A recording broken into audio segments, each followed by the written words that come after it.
И здравейте, потребители на YouTube, аз съм Учил и днес отново продължаваме с развитието си в Clash of Clans. Обаче този път мисля това да е поредица, която да се казва Road to Crystal Lake. И сега ще намаля звука на Clash of Clans и ще се върна с един реплей на една много хубава атака. И ето ни отново. Ето тази база. Погледнете само ресурса. Колко много елексир и голд. А и също и дарк елексир. И аз нямаше как да пропусна на такъв шанс. И нека изгледаме реплея.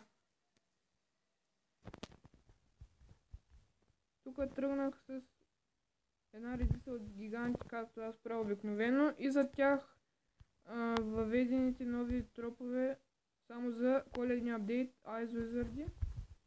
И сега, тук хубавото е, че джайантите тръгнаха навътре и няколко визарда вземат дарк елексира.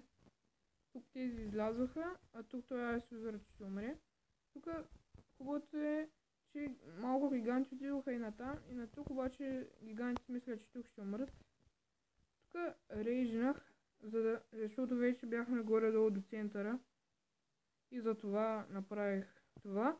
И сега тук взехме и Танхала много бързо. Двата Ice Wizard убиха много лесно Кенана и Мортъра. Тук сега гигантите побиват стената, за да убият останалите оръжия.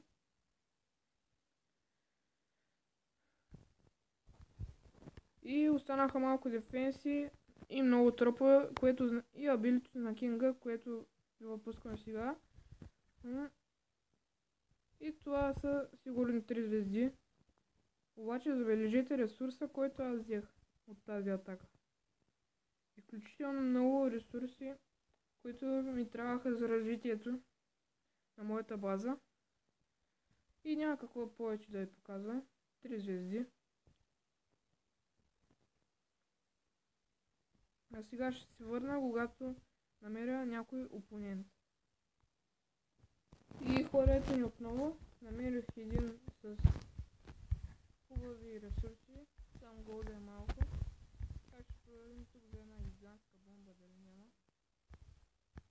Така излизат скелети. Тия скелети с един wizard ще ги обезвредим.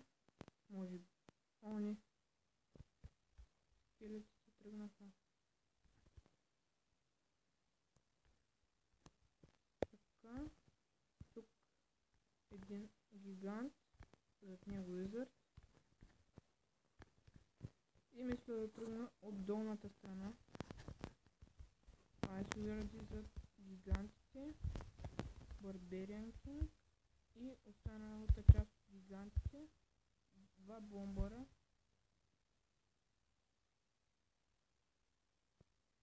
Тук защо излязоха тия Ice Wizard, не знам. Така.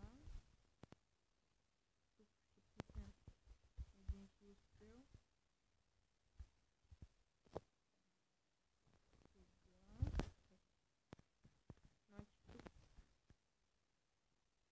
останаха артефактите и Barbarian King май само.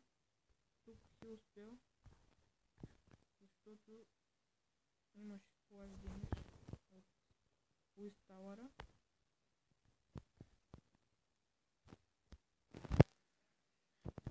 Тук ще пусна билито на Кинга, за да вземе дарка евентуално, но той тръгна към мината. Си успел. Не се получи тази атака много добре.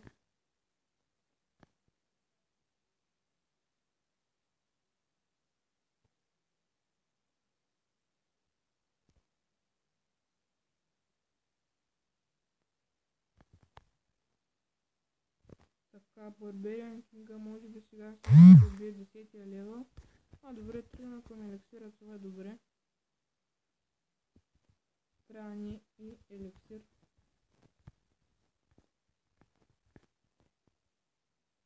да пускам последната арчерка.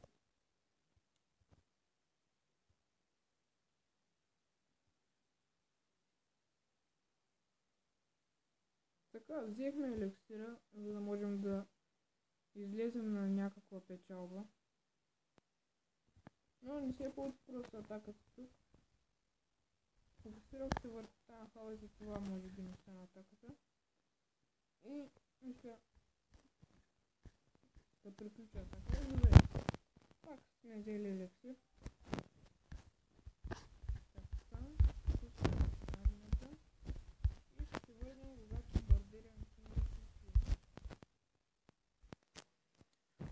И ето ни отново.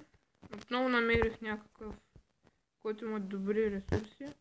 Първо тръгваме с арчерка, която да видим дали има нещо в касъл. Добре, няма. Сега да видим тук дали има гигантска бомба. Не само хидан теса. И мисля да тръгна долу. Така. Един гигант. И два бомбара. Добре. Взехме стената. И сега обичайно подмина тактика.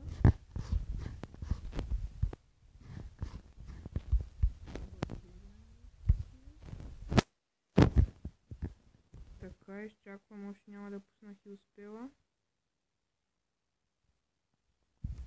Така вече заради Ice Wizardите пускам и успела.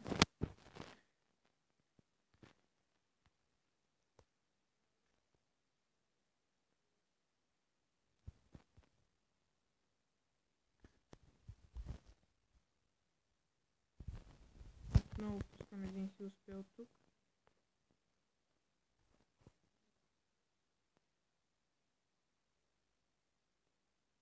Така. Трябва да този Barbarian King да го вземат. Wizardите са на малко, Ice Wizardите са на малко, така че пускаме последният си успел. Така, взехме едната звезда. Да видим дали ще успеем и да вземем и втората. Да, добре. Сигурно това ще бъдат две звезди. Пускаме билите на Кинга, за да убием тази хала. И сега убирам останалите постройки с ресурс. Така.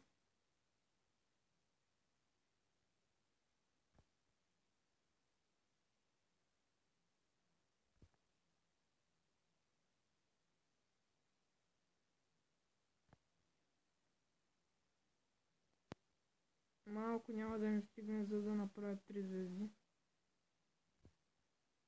Но мисля, че обрахме това достатъчно.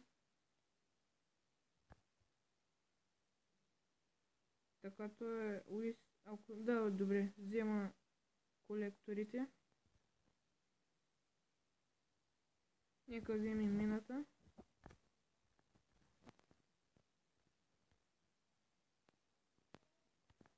Не, няма достатъчно време просто. Добре.